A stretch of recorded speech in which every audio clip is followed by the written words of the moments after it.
Club de la presse. Je remercie mon ami Christian Bouillet qui est venu m'accompagner. Mon ami de toujours. En politique, c'est vrai qu'on dit qu'on a tous des amis. C'est pas forcément toujours vrai, mais là, je vais me dire que mon ami Christian Bouillet est inoxydable. Et je remercie aussi Christian Assaf, qui est venu aussi ce matin.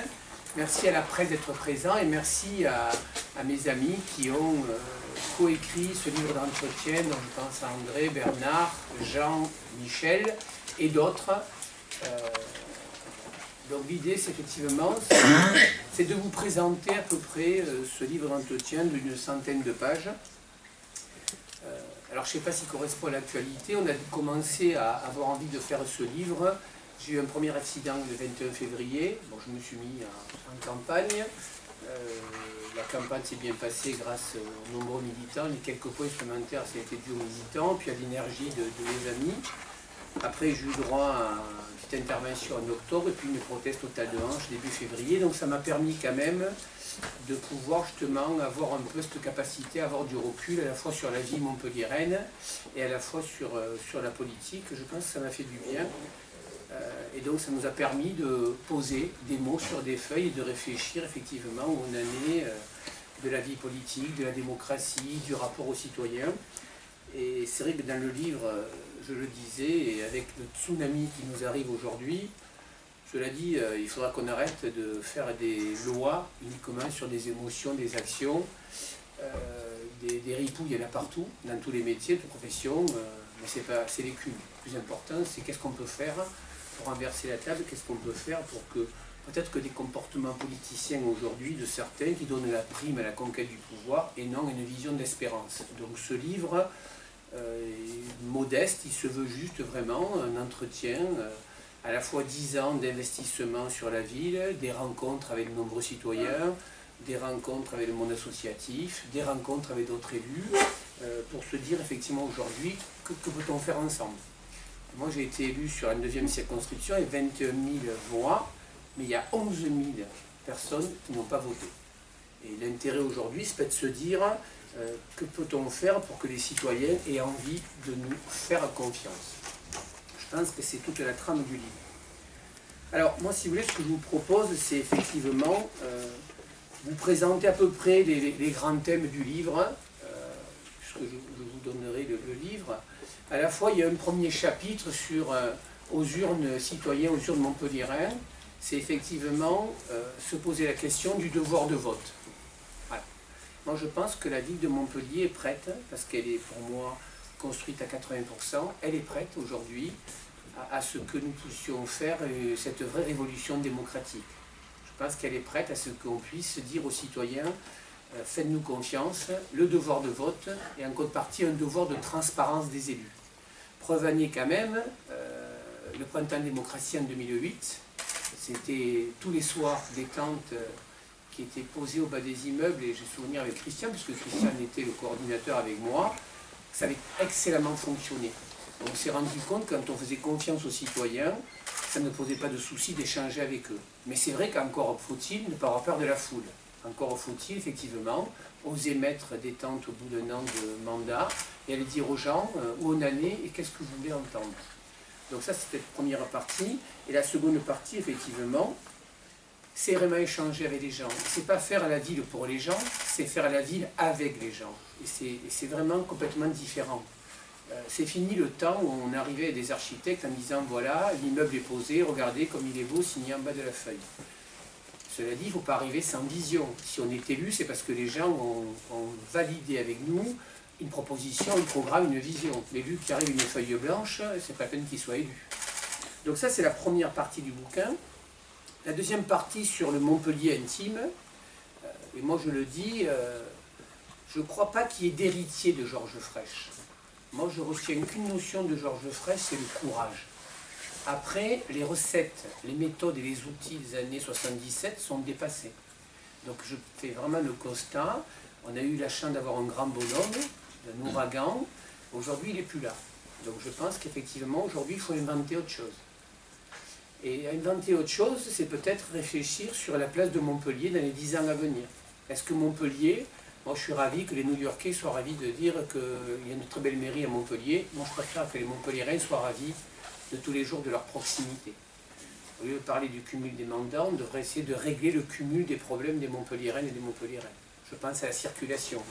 Quand une mère de famille va mener à l'école le gamin, si elle met 3/4 d'heure du domicile à l'école, c'est un problème. Quand une mère de famille, avec la poussette, veut amener son gamin à l'école et que sur les trottoirs sont défoncés et qu'il y a des voitures en stationnement et des poteaux, c'est un problème.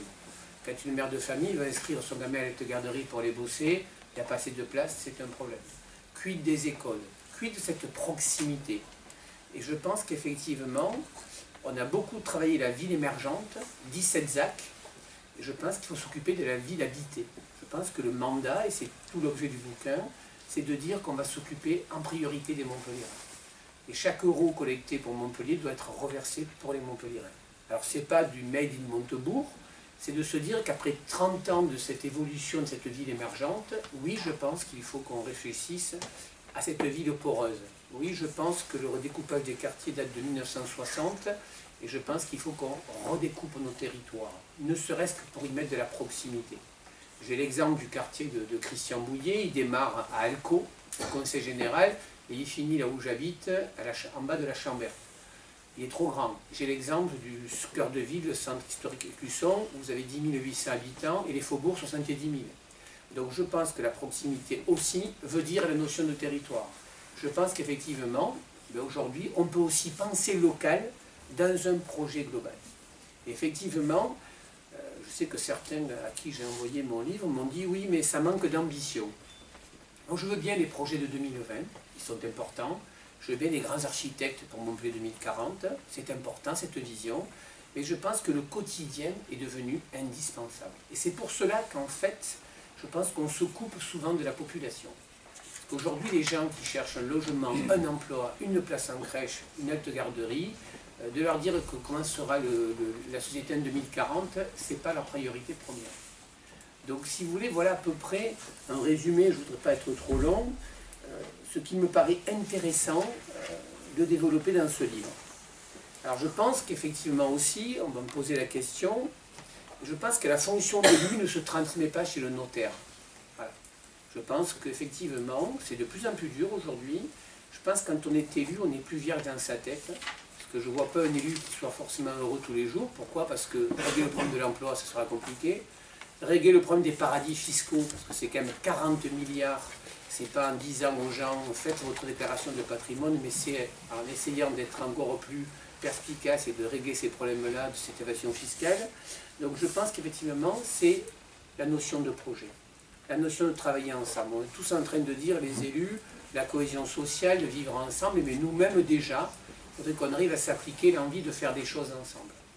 Et je pense qu'effectivement, dans cette réflexion-là, oui, le temps de la qualité de vie, ou le temps de la qualité de vie est arrivé aussi. Et c'est vraiment pas faire injure à un grand-mère qui a été Georges Frêche, de se poser un peu le temps et de retravailler, de cicatriser, de recouturer la vie de Montpellier, de poser les vraies bases. Qu'est-ce que c'est que la cohésion sociale? Qu'est-ce que c'est que la mixité? De réfléchir quand on met 100 millions d'euros sur un quartier en se disant on va refaire, oui, on refait les murs, on refait les façades, mais on ne change pas la philosophie du territoire. C'est pour ça que dans le livre, vous verrez qu'il y a aussi la ville des flux et la ville de la mobilité. Trop souvent, les gens s'interdisent de sortir de leur quartier. Et l'idée, c'est à la fois ce projet local, et puis j'ai vu que ce matin, on aurait la chance d'être une métropole, c'est de penser la cohésion sociale, la mixité au niveau de la métropole. C'est de ne pas penser qu'on peut faire à la hache intégrer des communes. Vous l'avez vu, chaque fois qu'on a voulu travailler la hache sur les communes, on s'est rendu compte qu'on perdait du temps, de l'argent et que ça ne fonctionnait pas. C'est aussi, assumé dans ce livre, la sécurité peut être aussi de gauche. Trop longtemps, on a dit la gauche c'est l'angélisme, la droite c'est le bâton. C'est avec des mises en place, et puis c'est du récit, c'est aussi du vécu, là où ça a marché, là où ça n'a pas marché. Je pense à la ZSP de Lunel. Passagèrement, on a réglé les problèmes de cambriolage, mais ce n'est pas ce qui m'anime. Avec Jean Montagnier, qui est un des experts, c'est derrière de monter un master de vie sociale en zone de sécurité prioritaire. C'est à la fois ce triptyque éducation, prévention et répression. Et tout cela, en fait, c'est un premier essai. C'est de se poser la question qui vaille la seule. Que veulent les Montpelliéraines et les Montpelliéraines pour leur vie? C'est pour cela que nous réfléchissons déjà à un tome 2, puisque je pense que je peux le dire, les gens vous le diront, on y a pris beaucoup de plaisir. Moi personnellement, c'est la première fois que je couche vraiment sur le papier ces interrogations, ces attentes et ces envies. Et donc déjà sur le tome 2 maintenant, on va aller au plus profond des choses, se poser la question, qui habite à Montpellier, qui va y habiter à 20 ans, et quelle adéquation on pourra avoir notamment avec les réformes territoriales que le gouvernement nous met en place, et quelle influence les Montpelliérains pourraient avoir. Donc ce livre sera à la fois 1000 exemplaires papier, et à la fois on va le mettre en ligne la semaine prochaine pour que les Montpelliéraines et les Montpelliéraines puissent s'approprier les 3 grands chapitres et puissent y amener des contributions. Donc le tome 2 pourra être un condensé à la fois de qui habite. Alors on a déjà des grandes stats, 50% de moins de 40 ans, un tiers en dessous du seuil de pauvreté. Donc tout cela, on va essayer un peu de l'affiner avec des études précises qui nous permettra un petit peu d'avoir le reflet de Montpellier 2013 et le reflet de Montpellier sur les 10 ans. Voilà, je voulais moi être assez succinct pour essayer de répondre à vos questions. Donc, je suis disponible. Ça ressemble à un programme de candidat. On me l'a déjà posé cette question. Je ne suis pas très original, excusez-moi. Non, mais écoutez, depuis que j'ai dit que j'écrivais un livre, je ne passe pas une journée sans que même mes amis experts me disent mais c'est un programme. Non, c'est un projet. C'est un projet, je pense que le programme de Montpellier, il ne fera pas 80 pages, mais il devra faire au moins 800 pages. On en fera une Bible. Donc c'est qu'un projet, c'est un début de projet. Moi je me suis interrogé en me disant, aujourd'hui malheureusement, si 80% des gens ne croient plus en nous, c'est que les gens se disent comment je fais pour être investi, ils ne se disent pas pourquoi faire. Et je crois que c'est fondamental ça aussi. C'est pas comment je fais, c'est pourquoi faire. Donc là c'est un premier éclairage. Le postulat qui m'intéresse est le suivant. Il faut qu'on prenne le temps de s'occuper de la vie d'habitude. Donc effectivement, moi j'en suis l'auteur avec des amis, mais je ne suis pas forcément obligé d'être le pilote ni l'interprète. Donc c'est une contribution désintéressée? Vous ne C'est voulez même pas être premier adjoint sur la liste? une contribution désintéressée. Il n'y a pas de contribution désintéressée. Moi j'ai toujours fait des choses dans ma vie pour un intérêt. D'abord le mien. Et là, quel est le vôtre? D'abord le mien, déjà, je trouve que c'est important, c'est indispensable. Et après, c'est l'intérêt de mon parti, et c'est l'intérêt depuis 30 ans, parce que ça fait 30 ans que cette ville, je pense, qu'elle a toujours eu la chance d'avoir des élites assez éclairées, et ça a toujours été géré par des hauts fonctionnaires, dont l'intérêt aujourd'hui, c'est une contribution. Et ce n'est pas une médaille sur un podium. Je le répète, nous y tenons à ce projet. Donc, moi, j'ai pour écrire un bouquin à un an des élections municipales. Si je vous écoute, vous auriez pu écrire il y a 3 ans. Mais vous savez quoi, je trouve que, parce que c'est très simple, hein, quand vous restez 6 mois dans un lit, vous avez le temps de faire le retour. Sinon, vous ne l'auriez pas fait? Non. Ben oui, je vous réponds, j'ai eu le temps de le faire. J'ai eu le temps de sortir de la machine à laver qui essore trop souvent les élus. On passe notre temps à la tête dans le guidon. Et là, pour une fois, j'ai eu le temps de rester que dans mon lit et de me dire avec mes potes, bon, si on écrivait. Alors, c'est pas tout à fait vrai parce que depuis que je suis président du GIP, et je vous les enverrai, on a fait une étude sur tous les quartiers. Donc on avait déjà travaillé avec Christian Mouillet, notamment, je prends l'exemple du quartier des Cévennes, où on se posait la vraie question de se dire, est-ce que c'est pas la cohésion sociale qui doit décréter la vie de demain? Tout à l'heure, vous avez dit qu'il ne suffisait pas de voter des lois pour la transparence. Vous allez voter contre le projet de loi, c'est tout juste présenté, mais donc les députés devront présenter la totalité de leur patrimoine. Ça vous énerve ou pas? Alors, ça ne m'énerve pas. Ce que je me dis, c'est qu'on a un Cahuzac qui est un vrai salopard, parce qu'il a planqué de l'argent. À la limite, attendez, il planque son argent, bon, c'est pas le premier, c'est pas le dernier. Ce qu'on a juste vu, c'est que la vertu n'est pas qu'à droite, elle est partout. Après, ce qui m'a gêné, c'est que quand on sait qu'on a une épée de Damoclès comme ça, on ne devient pas ministre du budget, premier point. Et le second point, c'est de nous dire à nous, députés à l'Assemblée, je vous promets, j'ai mis les mains dans le pot de la confiture. S'il avait démissionné sans rien dire, on n'en parlerait pas. Mais ce matin, depuis 2 jours, j'écoute les médias.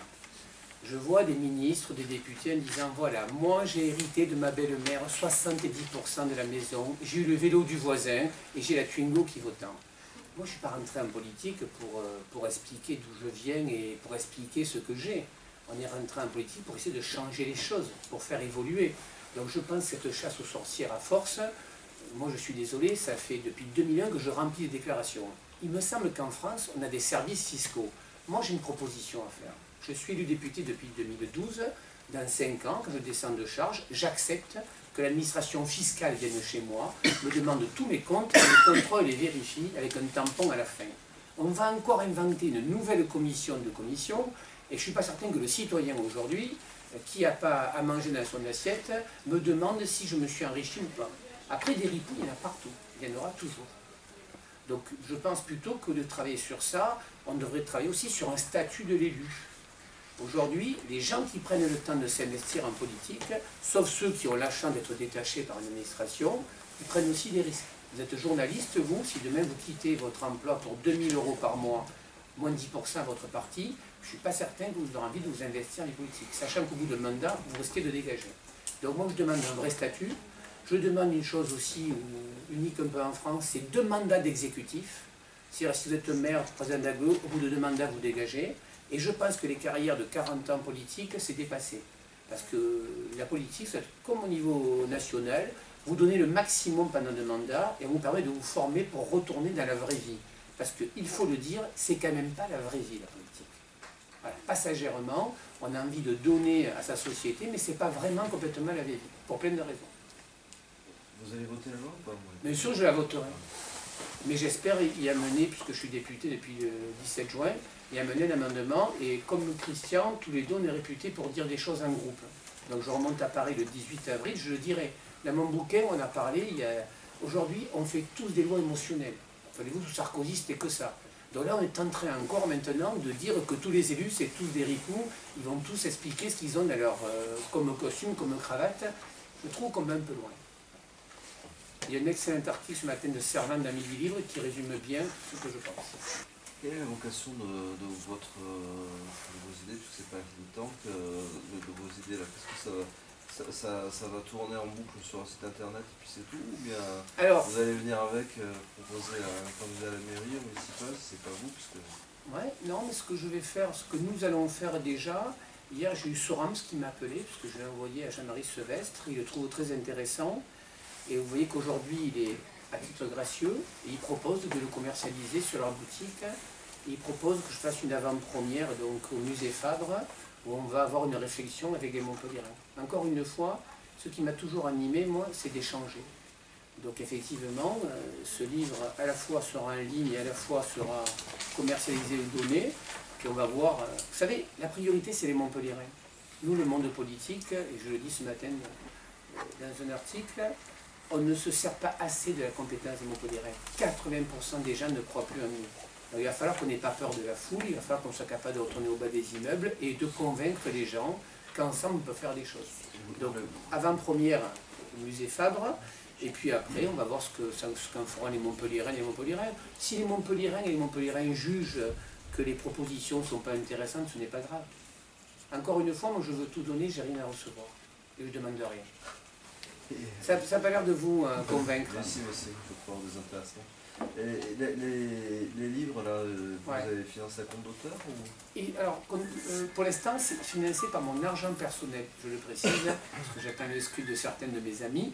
Et moi, j'avais prévu vraiment de les donner à titre gracieux. J'ai une indemnité, ça me permet aussi de pouvoir les financer. Mais avec Sorams, obligatoirement, ça s'appelle compte d'auteur, il ouvre un code et on met un prix. Je verrai avec lui 1 €, 2 €, 0,1 centime d'euro. J'ai envie de les faire. Les 1000 premiers, là, ils sont à titre gracieux? Je sais pas, je vais voir avec Sorams. Vous après, savez, si on n'a pas calculé s'il y a un plan de com. Je sais pas, j'ai eu Florent Moore pour tout vous dire hier, il m'a dit on est intéressé, on veut te le commercialiser. Je l'ai fait par un imprimeur avec mes potes, ce truc. J'ai pas un plan de communication particulier pour savoir où c'est qu'on va le mettre et comment on va le mettre. Après, les candidats à la mairie, je serais ravi qu'ils le lisent et je serais très ravi aussi qu'ils me donnent leur avis. Leur avis m'intéresse, à la fois des Montpelliérains, à la fois des politiques. Mais encore une fois, c'est pas comment on fait pour être candidat. Je trouve qu'au moins, c'est le premier livre où il y a un début d'idée, elles sont bonnes ou pas bonnes, mais au moins on a pris du temps. Et j'estime que d'ailleurs tous les élus devraient avoir ce temps de recul. Dans toutes nos délégations, moi j'étais adjoint au sport pendant 10 ans, Et c'est vrai qu'en descendant de charge, j'avais fait une contribution à l'Aine Mandroux que j'ai encore. C'est intéressant de se dire qu'est-ce qu'on a fait ensemble, où c'est qu'on a réussi, où c'est qu'on n'a pas réussi. Est-ce que vous accepteriez d'être présent sur une liste, si on vous le demandait? Écoutez, moi, c'est pas que j'accepterais de sur une liste. Encore une fois, je le répète, nous, on a travaillé un projet et on veut savoir qui est capable de le porter, de le défendre et de l'animer. Aujourd'hui, on n'est pas sur la liste, alors je vais aller plus loin. Le maire sortant s'appelle Aine Mandroux. Si demain je décide derrière un candidat qui s'appelle Philippe Sorel, Jean-Pierre Moore, Marc Dufour, Touchon, Christian Assaf, Christian Bouillet, enfin je ne sais plus lequel, s'il n'y a pas eu d'accord dans mon parti, je démissionnerai de mon mandat. Je ne peux pas rester travailler l'après-midi avec Aine Mandroux sur des projets sport et le lendemain changer de crèmerie ou traverser le Lez. Ça, j'y tiens à ça. Je ne peux pas être à la fois un homme sincère et à la fois m'amuser à naviguer. Pour l'instant, ce qui m'intéresse, c'est que est-ce que ce projet intéresse les Montpelliérains? La cuisine interne de mon parti politique, on a le temps. Ça veut dire que vous ne soutiendrez pas Aine Mandroux, parce que vous avez dit si je soutiens l'un de ces candidats que vous avez cité, je démissionnerai de mon poste parce que je ne peux pas travailler avec Mandroux en même temps. Mais ça veut dire que... Non, pas du tout. Ça veut dire qu'aujourd'hui, les gens qui, effectivement, sont dans une liste et traversent l'autre côté du Lez en disant « je suis dans la liste, mais le jour où je ferai mon choix, ça sera d'abord avec un projet ». Aujourd'hui, pour l'instant, on n'a pas vu de projet. Au moins le nôtre, il y a déjà cette idée d'avoir écrit et d'avoir couché quelques idées. Donc, mais je répète pour les demandes de certains, si avant les élections, on n'oublie pas qu'on a un parti, enfin, je voudrais quand même vous rappeler que moi je suis vraiment cette révolution démocratique, on a eu plus de 6700 personnes qui ont dit qu'il faut des primaires citoyennes. Mais ça viendra, le parti a beaucoup progressé déjà. Enfin, quand même, comment ça marchait? On avait Georges Frêche omniprésent, une vision, la totale, chaque année, il était candidat et les militants validaient la candidature. Le monde change. Le monde change. Donc on va se poser des questions. Là, et tant mieux qu'il y ait pléthore de candidats, je trouve qu'il y a d'excellents candidats à la mairie. Bon. Donc à un moment donné où il y aura un accord entre les candidats, et ça sera un vote de validation des militants, ou ça ira peut-être encore devant les citoyens, pourquoi pas, parce que c'est pas très compliqué quand même. Quand vous êtes capable de faire venir 3,5 millions de gens pour des élections présidentielles, on a un savoir-faire pour mettre 20 bureaux de vote si on le voulait. Donc si ce n'est pas des primaires citoyennes, c'est une entente entre le potentiel de candidats d'excellente qualité, ou alors après ça continuera à sortir les couteaux et les coups mortels. Sauf que pendant que vous mettez des couteaux, vous ne travaillez pas pour les Montpelliérains et vous donnez encore une image détestable de la politique. Et moi j'aurais très envie qu'il n'y ait pas d'abstentionniste à Montpellier. J'aurais très envie de créer une ville qui soit une référence au niveau international en se disant que nos élus, ils sont plus souvent sur le terrain que dans les bureaux. Donc effectivement aujourd'hui, ce n'est pas mon rôle de choisir un candidat. On a écrit des choses, on veut les partager avec les Montpelliérains. Voilà. Je vous signale qu'il reste encore 10 mois avant les élections. Et à force de penser à nos nombrils, on se retrouvera un jour que toute l'intelligence qui était pendant 30 ans, ce tas d'or, parce qu'on a un tas d'or, je le dis, je l'assume, il y a des bons bilans, il y a plein de choses qui se font, mais encore une fois, si on reste sur les enjeux politiciens de chacun, on oublie la vision d'espérance des Montpelliérains. Est-ce que la gauche peut perdre la ville de Montpellier? Alors moi j'adore ça parce qu'on m'a dit, partout on me dit mais ça risque rien, vous pouvez vous disputer, vous empailler, c'est soit des 10-30. Ça veut dire qu'on prend les citoyens pour des bonnets d'âne. Et je l'ai dit il n'y a pas très longtemps, j'ai présenté mon livre au MUC Omnisport. Moi, si les candidats ne correspondent pas à ce que je pense, ce que je vis, je ne ferai pas campagne. Voilà.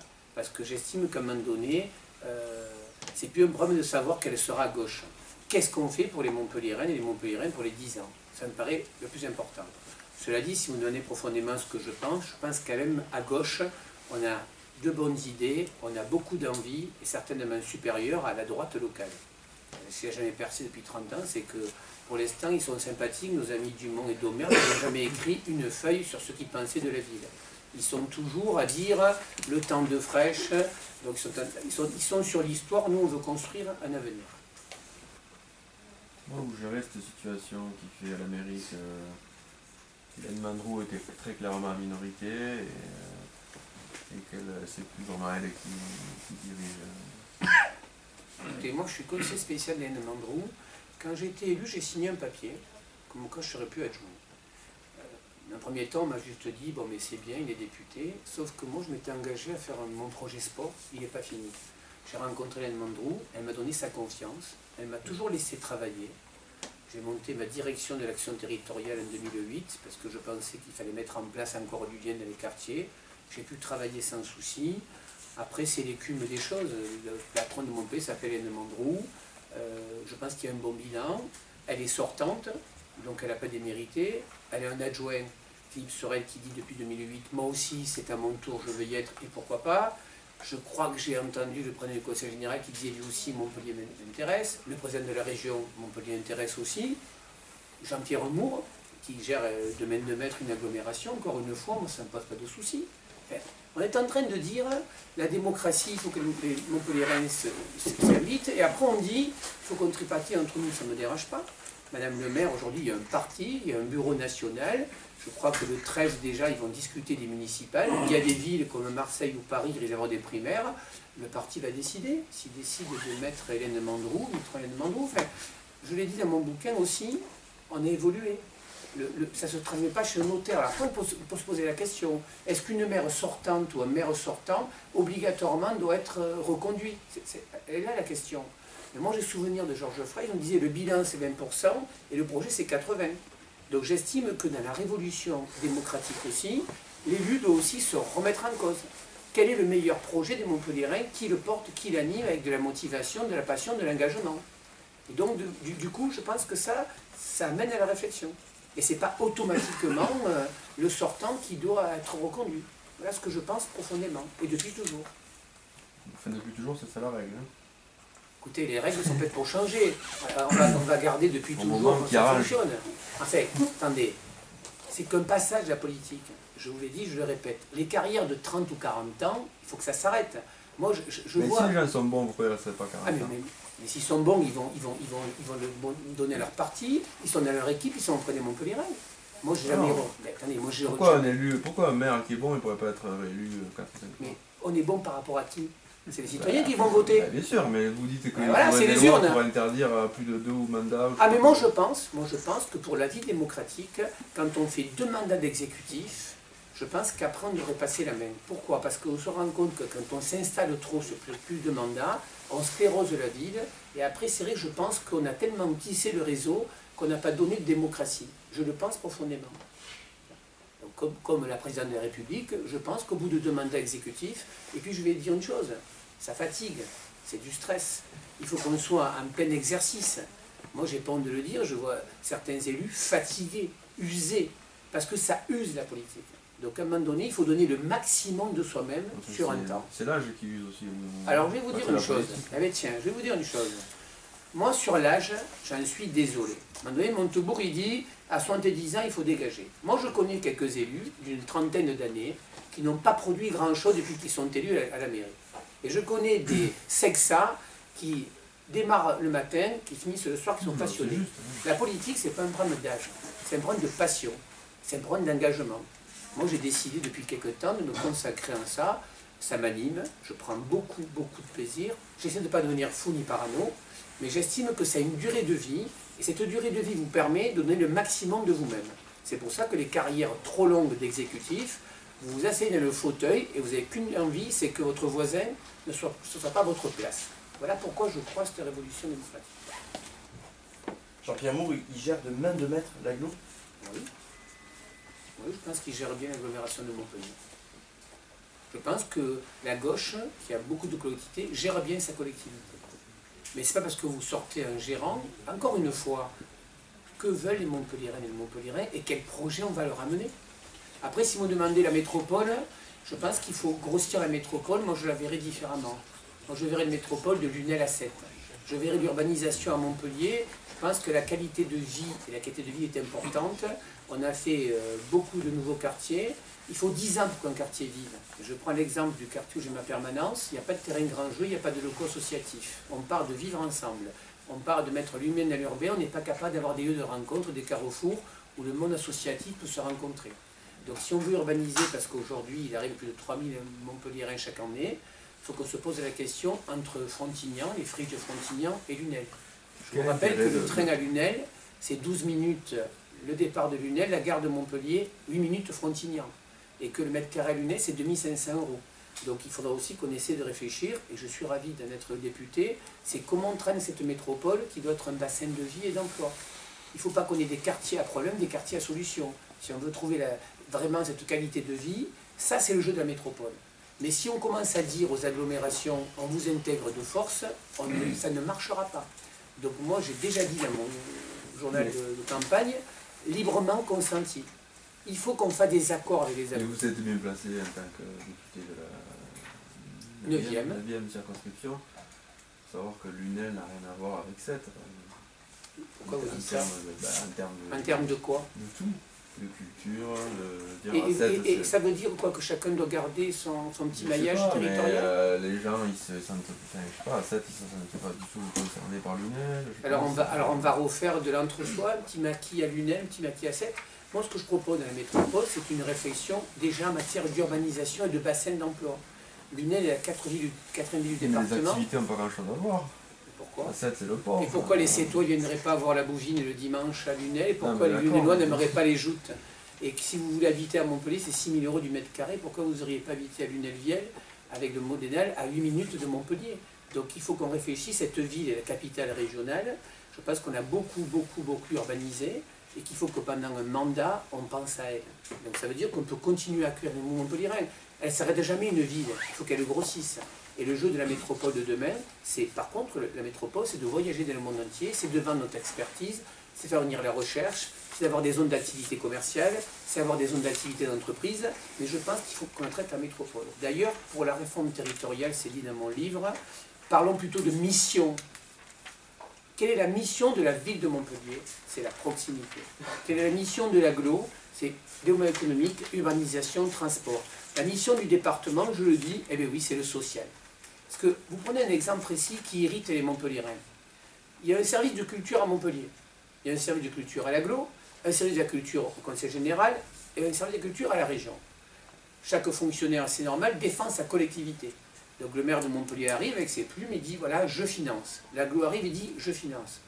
L'intérêt, c'est qu'est-ce qu'on fait pour la culture, pour les gens de Montpellier et de son agglomération. On pourrait vous répondre qu'il y a une maison départementale des sports à une maison régionale des sports et une maison des relations internationales et un office des sports. C'est dit aussi, quand vous lirez mon bouquin. Allons plus loin. Réformons le bloc communal. Oui, une seule administration, ville agglo. Oui, une seule.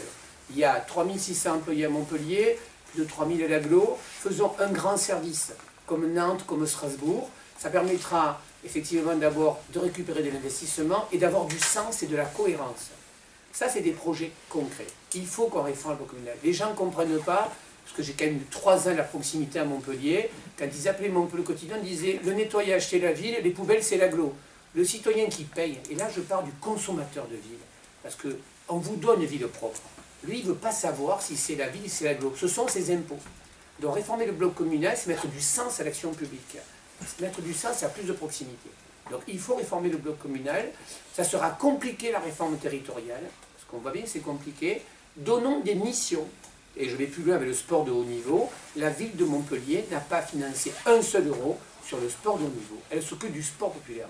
La ville de Montpellier doit s'occuper de la culture pour tous, dont les gros événements, y compris les actes, doivent être financés par l'agglomération de Montpellier. Voilà, mettre du sens. Et ça se fera avec les élus, qui sont des élus compétents et engagés et motivés, et avec les Montpelliérains. C'est parti d'un programme, tout cela. Vous avez dit un seul euro dans le sport professionnel ou dans le club de foot? Dans le sport professionnel. Et le club de foot, c'est un... Foot, rugby, ben oui, Montpellier, c'est le sport populaire. L'agglomération, à un niveau. Est-ce que le département doit financer le club de haut niveau? Est-ce que la région doit financer? Qui fait quoi? Mais peut-être que c'est la région qui doit s'occuper des sports de haut niveau. Si on réfléchissait un peu, on a aujourd'hui 3 clubs de rugby. On a aujourd'hui le water-polo à 7, le water-polo à Montpellier, le volley de l'Arago, le volley à Montpellier. On veut jouer quoi? On veut jouer l'Europe? Alors on met les moyens. On fait un grand club, on le fait sur Frontignan, ça fera plaisir à mon ami Christian Assaf. On fait venir des mécènes un peu, du privé, et on fait un grand club européen pour exister au niveau européen, pour avoir un retour de communication. Dans mon livre aussi, je parle de communication. Je vais le dire. Pour moi, la communication, il y a 2 niveaux. ou c'est de la communication qui permet aux Montpelliérains de savoir ce que l'on fait, c'est dire voilà, avec votre argent, 1 euro à la propreté, 1 euro à la sécurité, ou c'est de la communication pour faire du tourisme ou de l'entreprise. Parce que si je communique pour de l'entreprise et que je fais venir de la plus-value, c'est intéressant.